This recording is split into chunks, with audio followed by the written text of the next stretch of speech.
Welcome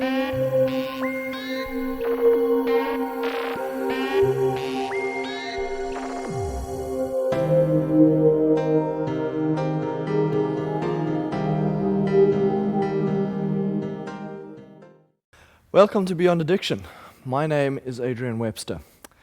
And what I'd like to explore with you in the next half an hour or so is a topic which I've entitled Making Sense of It All, the Drug Reality. You know, when we talk about the way drug addiction has overtaken our societies and taken over in our countries, and it's an international problem, not only a localized problem. Around the world, people are obviously searching for something, looking for something, finding pleasure in this experience, then finding themselves trapped, unable to get out. One of the first things we need to try and do as we contemplate the problem of addiction is understand what's going on there. What goes on in people's minds? Or why do people take drugs? How do we make sense of the drug reality? Why has it taken the world by storm? And so in the next half an hour or so, we want to go through and try and find some answers to these questions, because if we are going to be in a situation where we understand ourselves so that we don't get into the problem of addiction, or where we are seeking to help somebody else who is in the problem of addiction, we need to understand the mindset. We need to understand what are the possible motivating factors. We want to make sense of this world so that we can adjust our approach to be able to meet the needs of the person who has gone searching in the world of substance abuse to find some sort of purpose and some sort of meaning. What are the goals that they are trying to accomplish? What is it that they're looking for? Why have they turned to that way of life, to that way of action? I would like to start off by sharing this little cartoon with you. It's a Charlie Brown and Peanuts cartoon, and we've got Linus having a discussion with Lucy, older sister, younger brother. Linus, there's still time for you to make a New Year's resolution to give up that blanket. You know, I think you're right. I think if I'm ever going to get rid of it, now is the time. So I'll just throw it away and be done with it once and for all. Well, that certainly sounds very good, doesn't it? And let's have a look at the next frames here. You can see initially that he's quite happy, although he's got a little something tied to his wrist, doesn't he?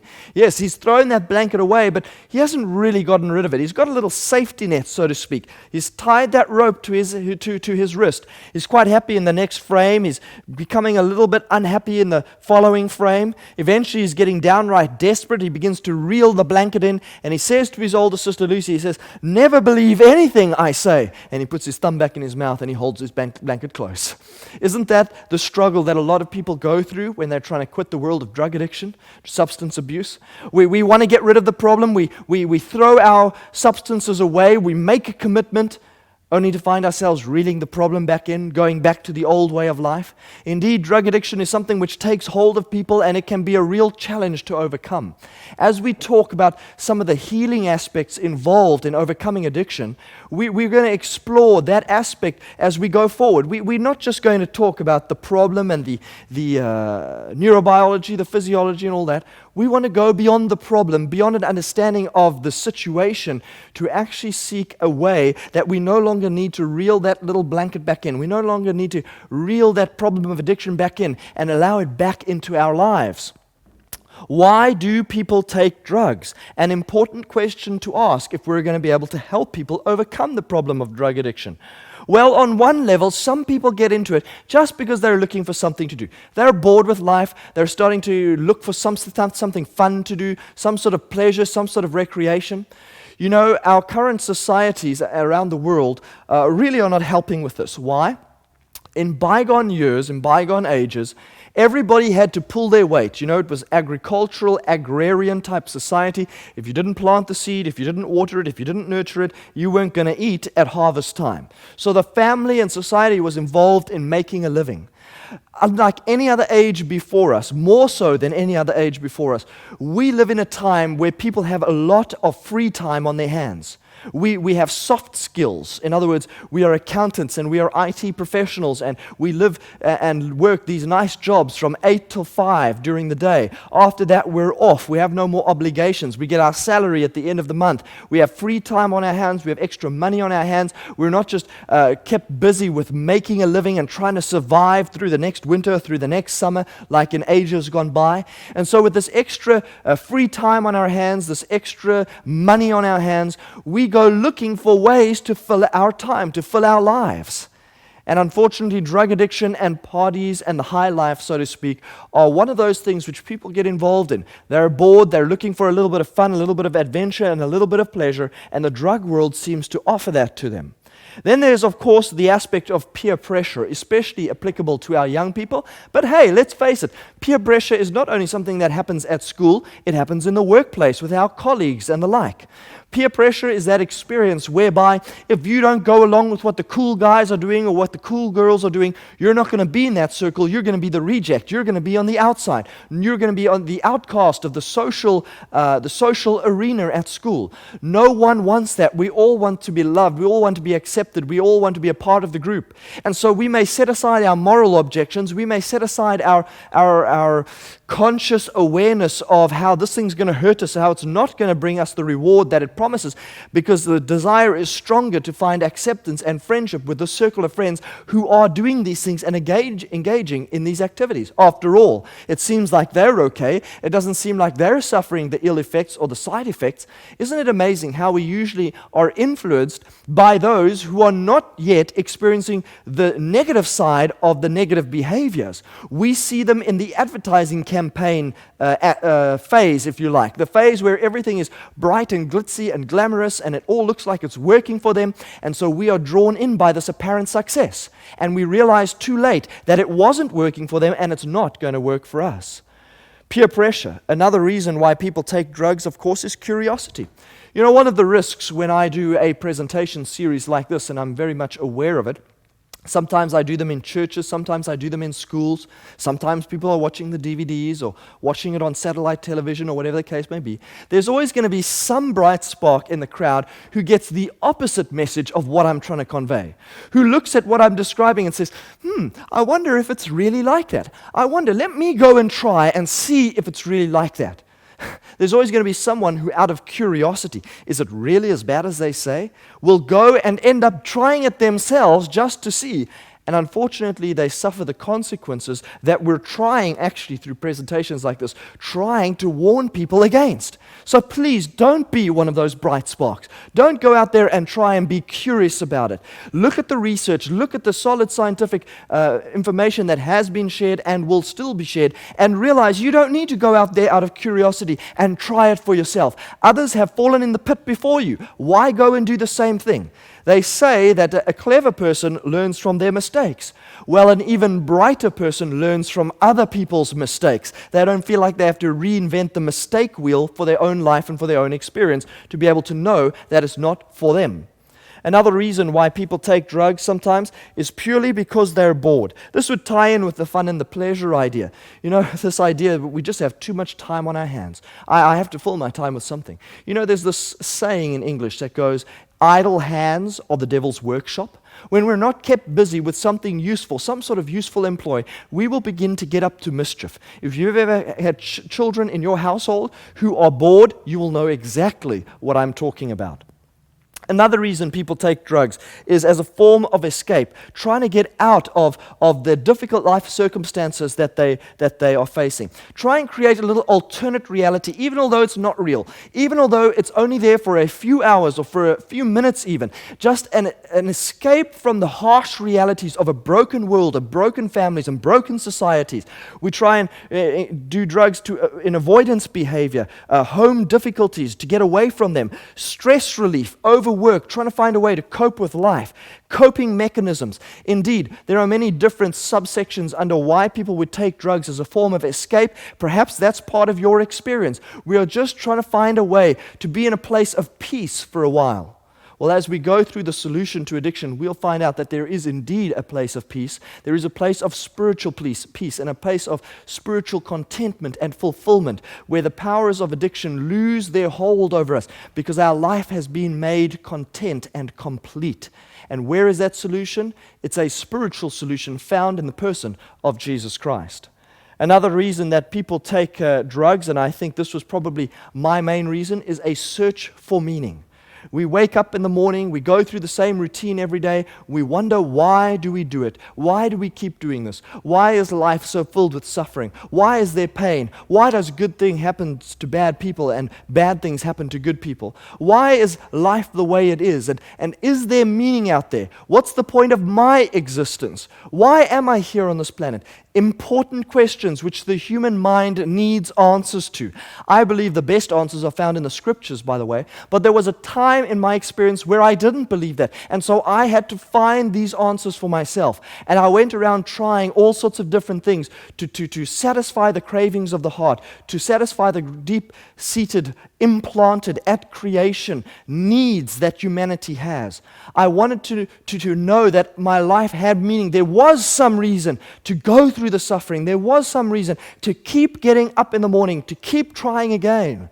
And I thought I had found that answer in the world of drug abuse. I thought I had found my answer in the world of hedonism and pleasure seeking and the spiritual realities of the drug culture and so on. I thought I had found the answers there. But it wasn't long before I personally became disillusioned and dissatisfied with what that world offered. There were no real answers that could offer real success and real fulfillment. Then, of course, sometimes getting involved in occultism or spiritualistic type religion involves altered states of consciousness. Many different ways to alter state of consciousness. Transcendental meditation may be one. Tribal drumming, rhythms, music may be another. Hypnotism is another.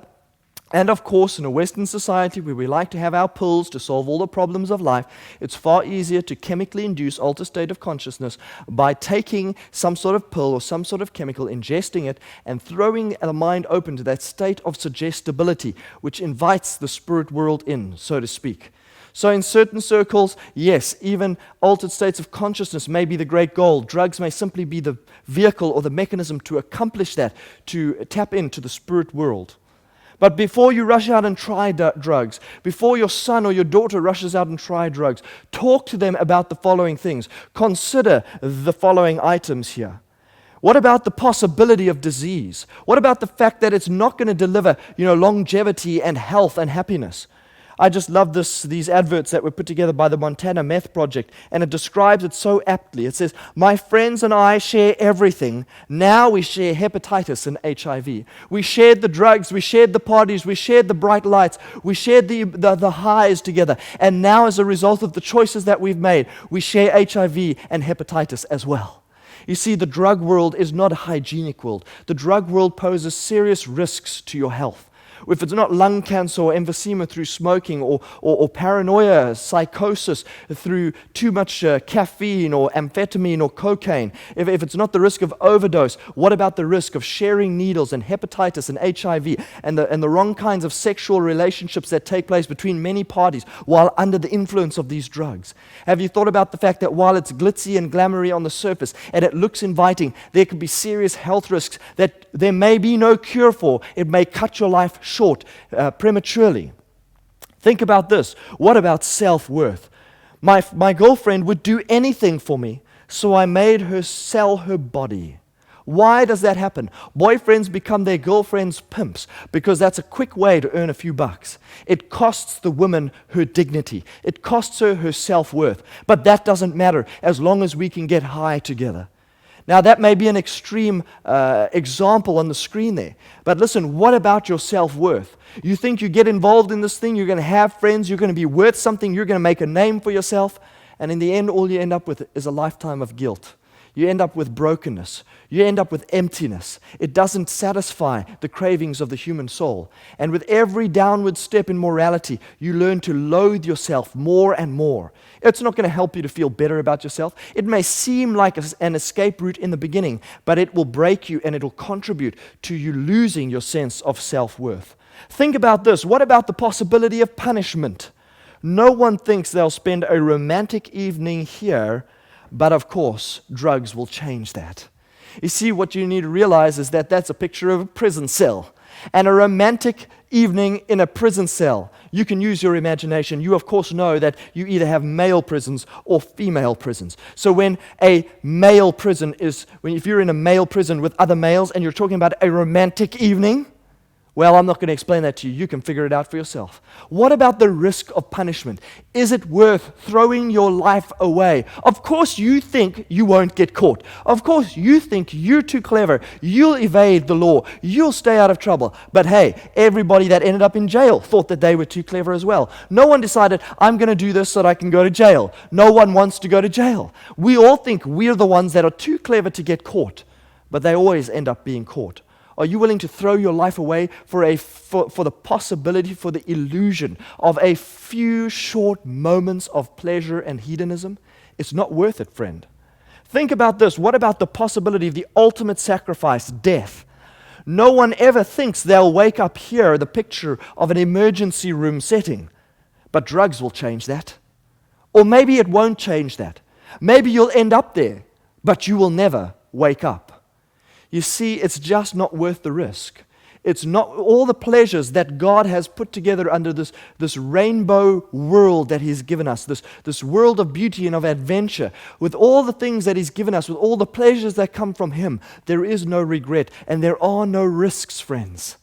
If you are risking your life for a few moments of pleasure, you better have a massive party, because it may cost you your life. It's just not worth it. No massive party is worth the possibility of sacrificing your life because you took some sort of impure drug, or you took too much, or you didn't know what was going on around you and you did something foolish, or you had a car accident.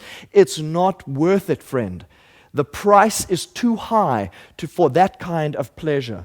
Oh, what about degradation? The picture of a toilet here, a very dirty toilet, and the phraseology that says, no one thinks they'll lose their virginity here. Drugs will change that. I mean, you think about what the sexual relationship is supposed to be in a committed relationship between a man and a woman.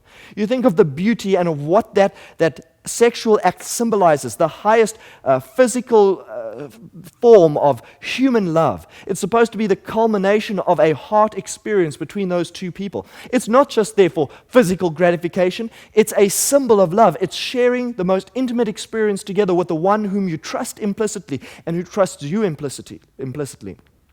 That sexual relationship is the culmination of a deep emotional bond, a spiritual bond, a relational bond. And what happens when we're high on drugs? It just becomes another avenue to experiencing pleasure. So I'm already high, I'm already eeing off my head, I'm already, high on my amphetamine or whatever it is. Now I want to cocktail that with the pleasurable experience of sexual activity. I may not even know who the person is. I don't even know if they have sexual diseases or not. Whatever feels good, do it in the moment. Every time you have sex with someone who is not that, and it's not in the context of that lifelong partnership of commitment and a vulnerability mutually experienced. Every time you engage in that sexual activity, you give a piece of yourself away which you can never get back. Are you willing to go around just giving away pieces of your heart to the point where eventually you have nothing to give anymore? It's just about a sexual, physical experience, because if that's all your sexual activity is about, is the physical euphoria that comes from sexual activity. You're missing out on what it's really all about. And when we're in this situation where we've given ourselves over to this hedonistic, drug-induced euphoria, and we're just doing whatever feels good in the moment, we are giving a piece of us away. We take that beautiful act that's supposed to symbolize the union of two souls given to one another in an act of commitment, and we just degrade it, and we degrade ourselves in engaging in it in that way. What about the matter of influence? All of us have influence, friends. Influence is the result of social relationships. No one can say, I have no influence. How are you using your influence? Notice this little advert here. My sister always looked up to me, even after I made her an addict. How are you influencing people in your circle of friends? How are you influencing people in society, your neighbors and your acquaintances? Is it positively or is it negatively? Because let me assure you of one thing. You are influencing in one direction or the other. Everyone has influence. No one has no influence. Influence is the result of knowing someone, of being in relationship with someone, even to the slightest degree. Some people have a lot of influence because they know a lot of people and they have good relationships with a variety of people. Other people influence on a small scale because they have a lesser circle of influence, a lesser circle of friends. But all of us have influence. Even if you choose to remove yourself from a relationship that you should be a part of, for instance, you're a father or a mother and you abandon your family and you decide to go and live on a little island so that you can do what you want with whomever you want, whenever you want. Of course, you are there by yourself, but nevertheless, you can do what you want, when you want, without anybody interrupting you. Your removal of yourself from a relationship that you should be a part of exerts an influence. Your absence, in other words, from a relationship that you should be a part of is itself an influence. Are we making sense to you here? All of us have influence. When we start to live in this world, are we influencing people for the good or for the bad? You know, we are influenced, of course, as I've said before, by those people who seem to be making a success out of it. Nothing bad seems to be happening to them. We get into it. We influence people in the same way. And in the end, somebody else may die. Somebody else may lose their life because of our initial influence. We may get out of it in time. But what about the people that we're influencing? Oh, and what about friendship? Isn't it true that those drug binging friends of yours, those are real friends, right? We go to parties together. We live the good life together. Is that really what friendship is? Or is friendship tested by the difficult times? Notice this little image here. Leaving a friend for dead isn't normal, but on drugs it is. So you're having a good time until somebody has an accident and they overdose. You're having a good time until their life falls apart. And what happens? We either walk away or we drop them off anonymously at the hospital and we gap it. Why? Because to stick with them through the tough times, well, that's going to mean trouble for us. Yeah, everybody's your friend until you run into trouble with the law. No one's going to come to your court appearance. No one's going to come and visit you in jail. Oh, we're all friends as long as the lights are on and the music is playing and the highs are there to be had. The lights are on as long as the money's going around and the drugs are flowing freely. But are your friends really your friends? What happens when you hit the difficult times and you move away from the good times? Are your friends still there? Friends, we mustn't believe the advertising campaign. This idea that we see it on the surface, we see the people making a success of it. It seems so inviting. The lights are flashing, the music's playing, everybody's euphoric, everybody's chanting on the dance floor. It just looks so inviting. That is the advertising campaign. Yes, it delivers a sense of reward, a sense of euphoria, a sense of pleasure the first few times, maybe even for a year or so. We do not immediately see the negative effects kicking into our system. I used to have guys come to my school once a year, once per annum, and say, don't do this drug, and these are the effects, and these are the side effects. And I used to sit there doing drugs thinking, that's not happening to me. I'm not losing weight. I'm fine. I'm fit. I'm healthy. Do these guys even know what they're talking about? Have they ever taken drugs in their lives? They should go and try the stuff before they get up there and warn people about it. I didn't realize as a young, immature teenager that sometimes the consequences of our actions are not seen immediately. It takes time. After 2 or 3 years, I started to see all the symptoms in me that they were warning me about. You see, friends, we often buy into the advertising campaign. The devil hooks us up with people who are in the early phases of their experience, and it seems to be working for them. So we go out there and we try to do the same thing, and then once we are trapped and the reward effects are wearing off, and we're now an addict, a full-blown addict. We're just trying to survive. We're not even enjoying the parties anymore. We're not even enjoying the lifestyle anymore. We want out, but we cannot get out. We signed on the dotted line, but we didn't read the fine print. Beware of buying in to the advertising campaign, friends. What is the big answer to the human need? Where do we go from here? What is the solution if it's not in the drug world? If the drug world is not going to give us friendship, if we're not going to be experiencing positive influences and exerting positive influences, if we're not going to be able to enjoy life, if it's going to degrade us, if it's going to destroy us, then where do we find the answer to the human need? Allow me to take you to a Bible verse very briefly. It's Psalm 103, verses 2 to 5, where the following is said, "Bless the Lord, O my soul, and forget not all his benefits." Now let me outline for you from this Bible verse what the psalmist says are the benefits of serving God.